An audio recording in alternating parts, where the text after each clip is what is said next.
Hello, everyone. Welcome to the 6570 Family Project Podcast. I hope you guys are doing so well today.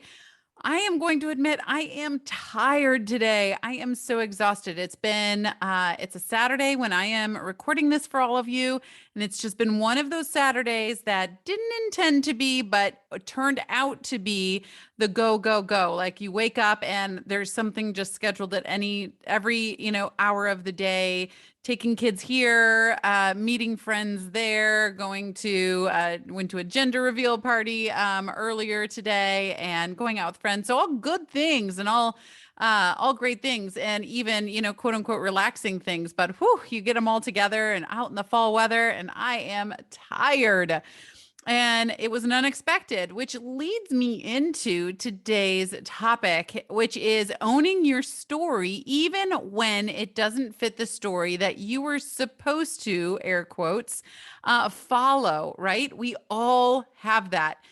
I don't know a single adult today that they're like, oh, well, everything in my life went exactly as planned. And if you are one of those people, kudos to you. I don't know what planet or tiny island out in the middle of nowhere you live on, and you're probably not listening to this because most adults that I know had one or many curveballs thrown their way.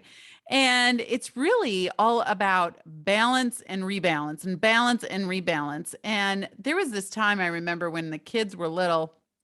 And remember, so my name is Nellie Harden, by the way. If this is your first time listening, I am a family life and leadership coach, and I have 4 kids, and I had those 4 kids in 4.5 years. Now they're between 12 and 16 today. But when they were younger, these 4 little ladies of mine,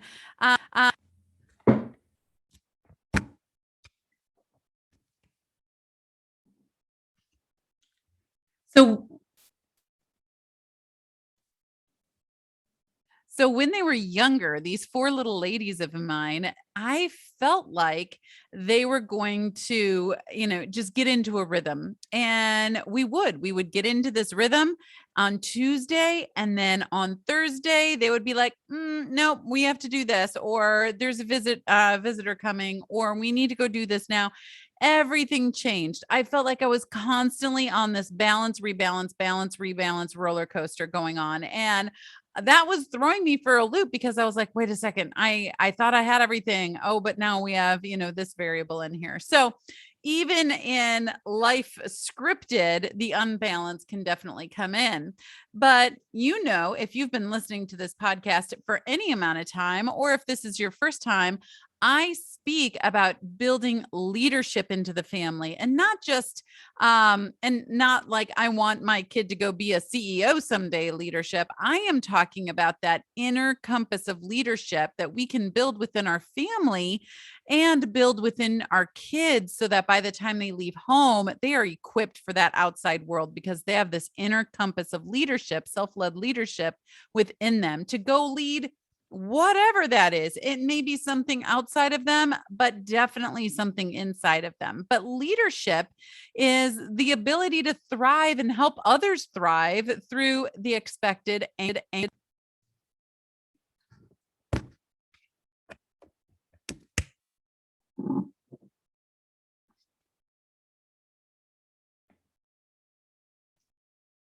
the unexpected.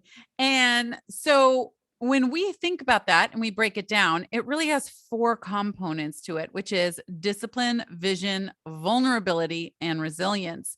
And that is really what we want to be going into and building into our leadership. But let's break that down even further. So I say discipline, you say timeouts, right? I say discipline, you say spank. I say discipline, you say yell. I say discipline, you say, I don't know, army, disciplines and things like that.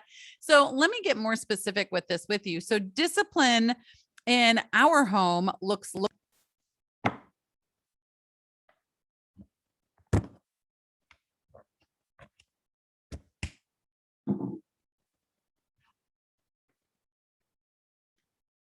Discipline in our home looks a lot like rocks. And you're like, what, Nellie? You're a little off your rocker. No, I'm serious. It looks like rocks. And that is ROCKS. And that is respect, obedience.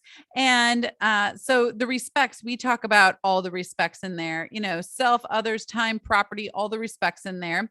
Obedience, to stick to it. And honestly, the quickest way that someone can build self-confidence is to say they're going to do something and do it, right? Having obedience to that.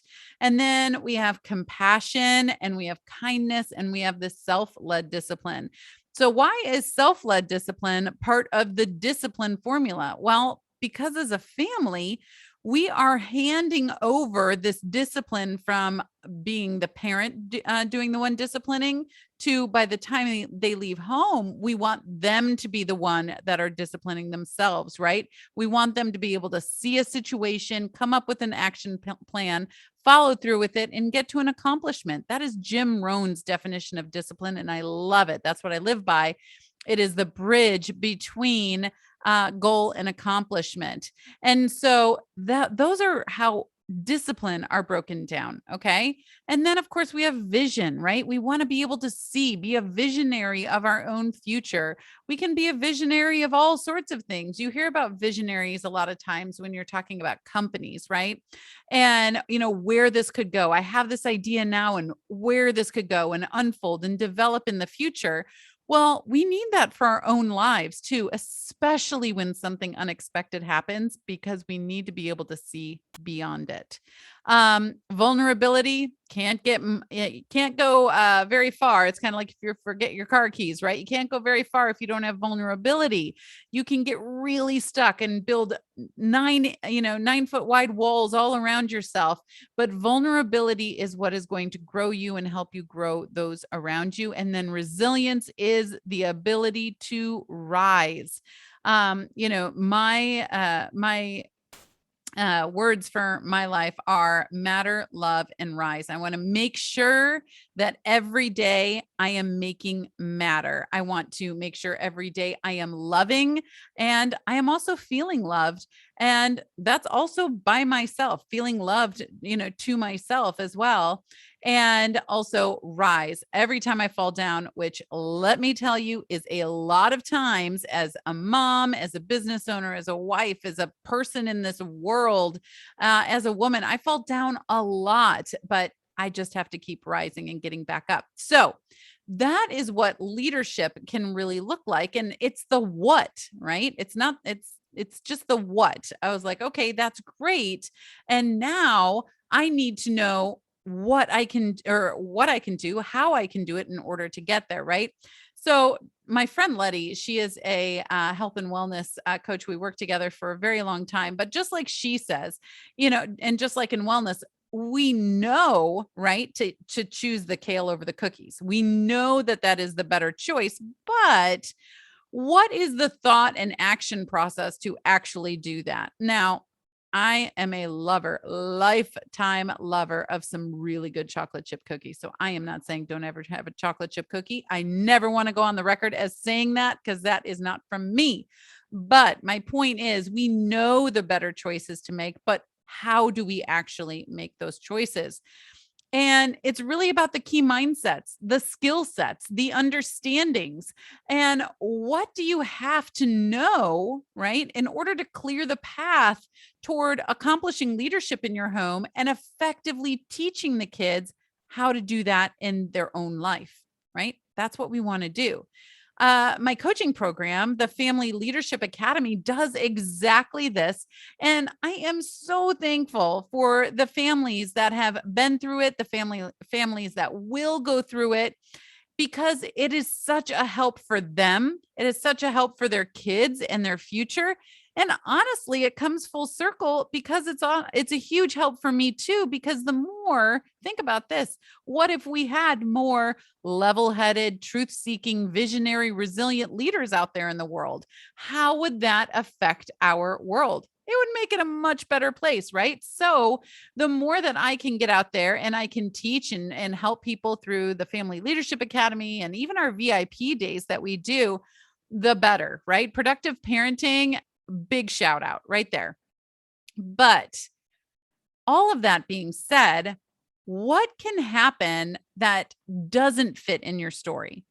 There's so many things, right? Maybe some of these are a part of your story. Maybe there was a death in the family.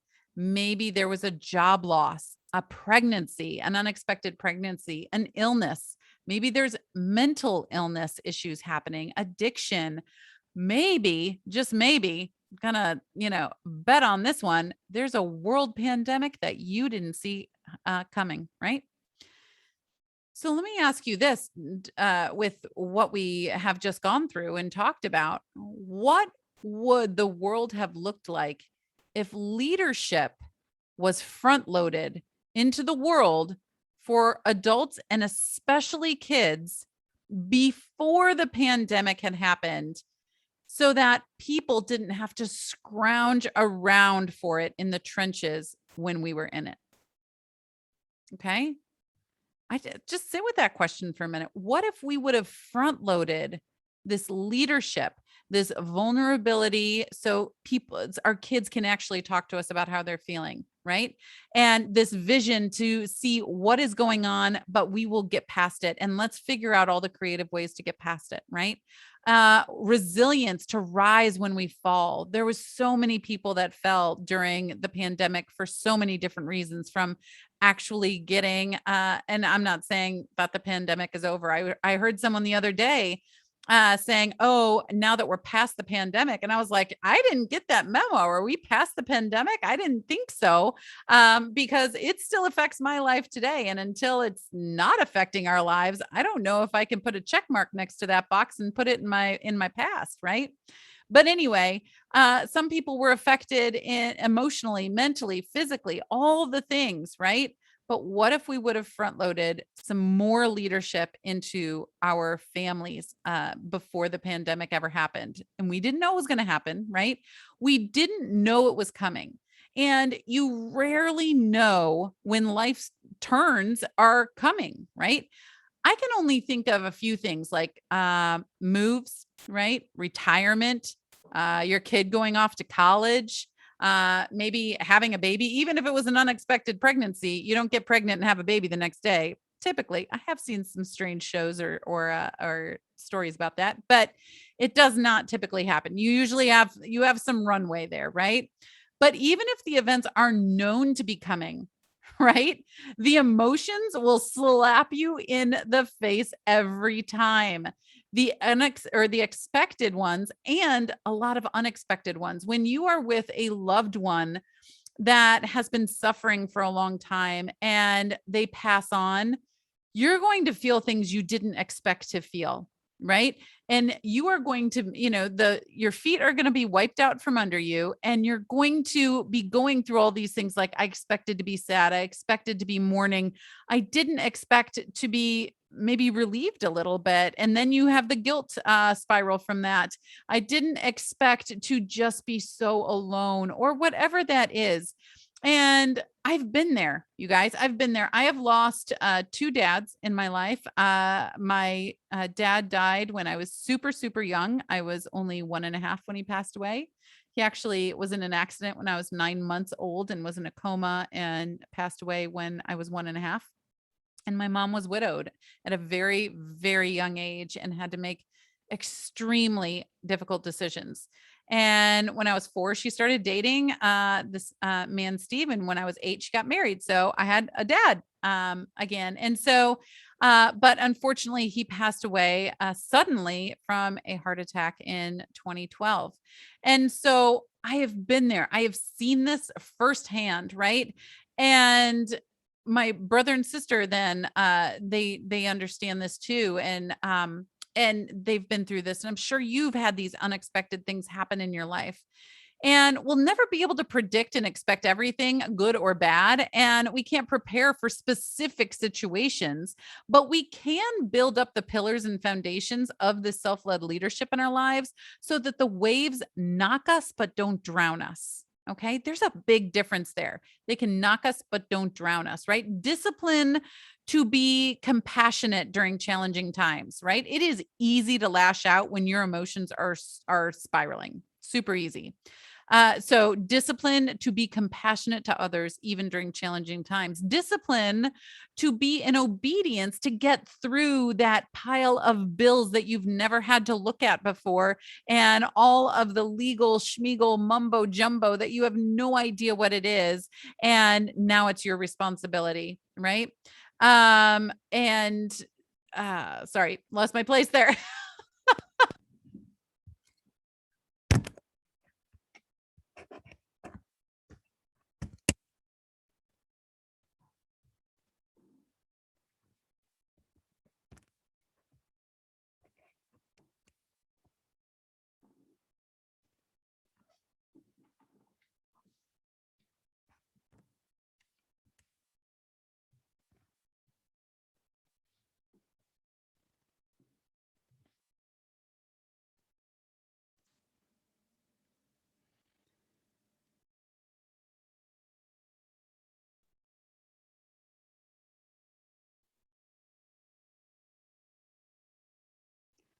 And discipline to be in obedience to get back up the next morning or set a goal if you can't get back up the next morning or you don't want to of when you will do it and actually do it, right? Vision to see beyond the frustration, the pain, and the struggle, and vision to see and grow from others' perspectives. This is a huge one. You have a very specific set of perspectives that you look at or look through every single day, and especially during an unexpected time, right? Think of what you see as this series of telescopes, right? You have a long telescope in front of you, but it might have 35 different lenses in it, right? And they're all down in there. That is your unique perspective that has been built throughout your entire life. And seeing things through someone else's perspective by being curious, by being vulnerable, by asking questions and really diving in, that will really help you through these situations and be able to help you lead yourself to the other side of them. Vulnerability to share with others in a healthy and productive way with good boundaries on that, and resilience to rise back up no matter how many times it takes. Again, no matter how many times it takes, and so much more. This is where leadership can lead you when you front load it before something happens, right? I love the mental image of, do you, if you are standing on a cliff, right? Do you want an ambulance waiting at the bottom, or do you want someone to move you away from the cliff and help you up there, right? We don't need to crash and burn and then be helped. We can help before a catastrophe ever happens. And again, we can't say or help things that happen outside of us, sometimes even within us, if it's a sudden illness or something like that. But our mental strength, our emotional strength, we can be in charge of that. Absolutely. That is where self-led leadership comes in. So own your story, and you are writing it all by yourself, and there will be surprises, but you can write what happens after those surprises. There is a dot, a surprise, a pivot, a massive turn, might be a hairpin turn to what your life is, but you get to write what happens after that. And you do this through building in that self-led leadership. And if we can do that family, in the family within these 6,570 days, that's how many days you have in 18 years. If we can do that within that time, can you imagine what we're setting up our family to be able to handle and get through and thrive through and smile through and maybe even laugh through, whatever that is? Can you imagine what you're setting up your family with? But even so, can you imagine what you're setting up your kids with? That the whatever they'll face in, I don't know, the year 2060 or 2070, whatever that is, what is going to be happening then? That the self-led leadership that you are putting in, those tactics and mindsets and skill sets that you are putting in right now in 2021, how are those going to come into play later on? Because you have front loaded them with incredible leadership skills that they can have their inner compass guiding them in their life. So you could do this. This is your story to write. You are handing it over. At some point, you're going to hand them the pen. and it is going to be their story to write. But right now, you're in this transition period. The 6570 is a training ground for this, for you to input all of this amazing leadership into them so that they can take it and run with it when they leave home. And guess what? I'm here to help you do it along the way. Tune in, take a look at the website, see what is going on, become a part of the community, the Family Architects Club, the Family Architects Club.